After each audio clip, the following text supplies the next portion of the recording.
Hey! So, I don't know if this is true, but if it is, I'm pretty excited. Let me put it on screen. Daniel RPK is one of the few people I would call a delay success rate leaker, okay? RPK leaks things so incredibly early in the process that by the time it actually comes out, it has probably been completely changed. And I know that sounds like, oh, so RPK is just lying. No, but he's not lying. He's literally not lying. Most of the things he covers and stuff, usually when they come out on Blu-ray, you see the things that they're talking about on Blu-ray screens and stuff. They're never going to give out 100% accurate information due to this. Basically, when Daniel RPK says something, you have within a 1 to 2 year time frame between the thing Daniel RPK said and the thing actually happening. So no matter if it doesn't happen literally in the next 6 months that Paramount releases or calls out all these things, we do know that this will either eventually happen within that 1 to 2 year time span of this thing getting called out, or it's just not happening at all and they pivot it to something else. With that being said, I love and I hate this. Okay, what I mean by this is that the thing that I'm seeing here is the potential for Sonic to hit $1 billion at the box office within the next 2 to 3 movies. Okay, I see that in this universe's future if they keep on the path they're going right now. But the thing I don't want is for the spin-offs to have any effect on the movies. Okay, so basically, here's the gist, okay?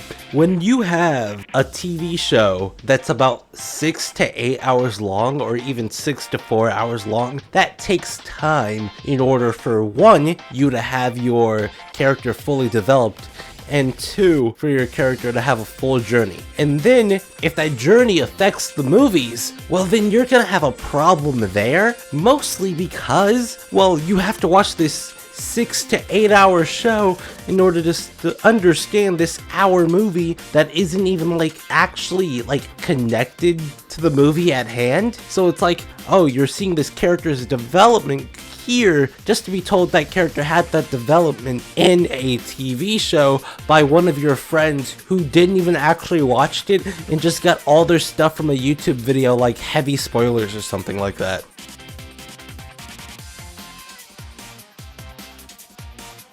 If you have watched this channel for any amount of time, you know that Sonic is a snowball franchise. Basically, what I mean by a snowball franchise is the simple fact of this simple thing, this one line right here: inconsistency. Basically, Sonic will do this thing where they go downhill, uphill, downhill again, and then they'll repeat the cycle over and over, right? Until they get another new opportunity to make these games mean something to people. They take that chance, they do very well, and then they fumble the next time, or the time after that, or the time after that. There is not a single time where I've seen that there isn't a major Sonic fumble that majorly affects the brand in some way, whether it be its public recognition, or its ability or inability to come back from a major failure. If Sonic makes $1 billion at the box office, and then they make another movie that flops, absolutely does poorly, absolutely has no value or comedic charm, has everything going against it, well then you have your recipe for the death of the Sonic franchise, and I don't want that whatsoever. I'm not trying to fearmonger at all, okay? I will not be fearmongering whatsoever, but it has to be said that the ability for this whole thing to go downhill is so high and it's so fragile. People may like Sonic, but people don't play the game. What I mean is if you're not a new Sonic fan getting into the movies for the first time, you're not even gonna give the movies or the games a chance because you're used to getting burned and fucking burned and fucking burned over and over and over again. There isn't a singular, there isn't a multipolarial, there isn't a multiversal chance that the Sonic franchise doesn't flop at least 2 more times before we get a truly great run of 6 entire decades worth of shit for us to look at and go damn, that was good. And once the Sonic games get that good, we're gonna get banger after banger after banger. Sega may be on a roll, but Sonic Team is not Sega. And I'm still worried about the Sonic franchise. This isn't like a thing where I'm sitting here like trying to grift off the hate for Sonic Team. It's just like, damn, how many times are we gonna have to get burned before they like throw out this team or throw out like a couple of people in the head moderation or the head leads of the team and fucking just get some new people, you know? Instead of cutting budgets, give a new creative team something to do, because like the ability for them to mess this up and take all these ideas and take all these avenues in the wrong ways is so fucking like it's so worrying. You guys understand what I'm saying, right? There's just like so many issues. But now we have to actually get to the good parts, the things that I like. Okay, so, you know, let's do that now. The biggest thing that I like about these spin-off series is, one, that you are able to gauge how many people just like that character in general. Like a Knuckles series that came out back in 2022, it would be very, very cool to see if like we could get like 1 billion streams on the opening day for a Shadow TV show, and then Sonic can stop having Shadow in his stories and Shadow can get his own shit to do. Like, holy fuck, that would be so cool. Imagine this, Shadow, Lost World. Okay, now hear me out. He would have a different moveset. His moveset would be very, very, very different. Not only because, well, Shadow has fucking hover shoes, so there's no reason for him to be sticking on walls when he could just use the hover boots to literally just jump off the walls and platform up higher. But like, also, you have the opportunity to just be like, this is where Shadow was during Lost World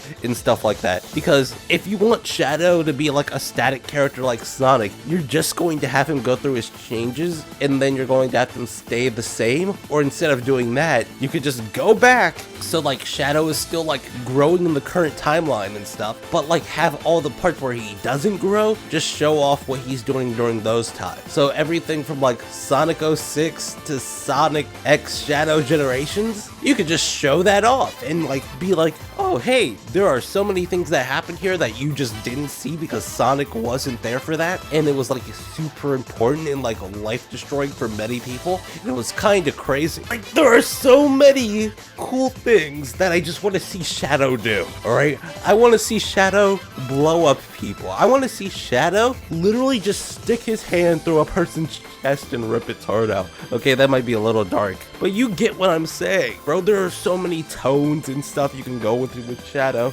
There are so many things that you could just look at with him and just go like, damn, this can go very, very well. And then if Shadow is like that popular, we can get a change in that Sega logo, make it half blue, half black. You know how cool that would be to have just like a half blue, half black fucking Sega logo? That would be crazy. I would love that. I'd play every game just to see that logo appear on screen.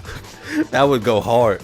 Sega is able to get pushed by public pressure very, very easily, especially in negative directions. But if we can get like 4 million people on fucking TikTok to make a hashtag just saying, we want a Shadow the Hedgehog game, bro, we could get that made in like a week. But people don't want to do this shit like this because they don't actually care, okay? As much as we say that we want something, we don't fight for it. We don't say, hey, we want this thing more than anything else in the universe. We sit there and we let Sega feed us with a fucking spoon or their fucking mouths, fucking biting up all the little bits and then fucking puking it down our throats like we're a fucking baby bird, okay? We don't want this shit anymore. We have the ability to push these people in directions that they've never been in before, but instead of, you know, making like hashtag collabs, we're making YouTube videos saying that we want these things. Instead of making a, hey, this is how many people actually want this, we have like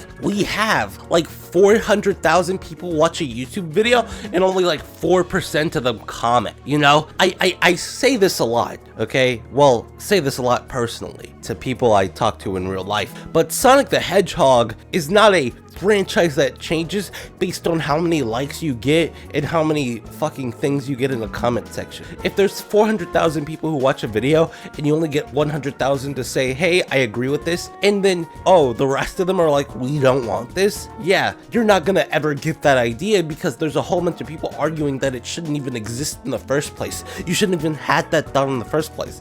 But if you can get a hashtag out there and have 1 million people out there fucking just say, oh yeah, we definitely want this, we definitely need this, we definitely have to have this, well then we should definitely get that game made so Sega gets more fans and gets more things happening. But they aren't, because we as Sonic fans have grown complacent by just complaining on the internet instead of growing as a community and throwing things up in the air and just saying, hey, there are millions of people who want this. And I'm not talking about a petition. Petitions can be ignored, but I'm talking about literal movements to get these things that we want made. Another thing that gets me excited about Sonic's success is higher budgets. Have you seen the gameplay for Crossworlds? I haven't played it because I use Xbox, but the gameplay for all this stuff is genuinely making me think, holy shit, this next Sonic game might be the best one yet. Especially if they ditch that Hedgehog engine 2 for a good old sandwich of Unreal Engine and fucking physics that are really good and make everybody happy. Bro, this could be legendary. This could be amazing. It could be spectacular. I have never felt more excited and more worried about the future. The entire future of the Sonic series rests in the balance for the next couple of years until Sega and Sonic Team can get their entire foothold together, till they can get everything ironed out and start giving us quality releases. Remember, one thing you guys have to remember completely about this is that Sega is a capitalist company through and through, and they will forget about the hardcore fan base once they get popular enough. That is a bitter fact that we all have to admit, and that's a bitter fact that we all have to be worried about. Now, if the games are of really good quality, who cares, right? Nobody should care if the game is of high quality. What we should care about is if the games are low quality and they still aren't listening to us because they're getting millions of sales like they're Call of Duty or some shit. This could be very bad for all of us hardcore Sonic fans. No matter if we read 30 years of Archie comics, no matter if we're reading 2 years of IDW, whether we are making little lore analysis videos for the games, or whether we are literally just sitting there going Sonic is the GOAT, Sonic is the GOAT, you know? It doesn't matter. You will be affected by Sonic getting more popular in a negative way. You have to determine for yourself if Sonic getting more popular is more important to you than Sega listening to the hardcore fans. And now, mind you, they weren't doing this the entire time until they started flopping every other game and seeing who would stick around. But there was a time where Sonic was popular, where they didn't listen to the fans, and everything kind of just went in a weird direction. Because when they did listen to the fans that one time and gave Sonic a gun, well, they decided to give Shadow one instead, and then everything started going downhill from there. So it's kind of weird. Anyway, I'll see you guys later. Have a great day. Thank you for coming. Thank you for staying. Thank you for watching the show.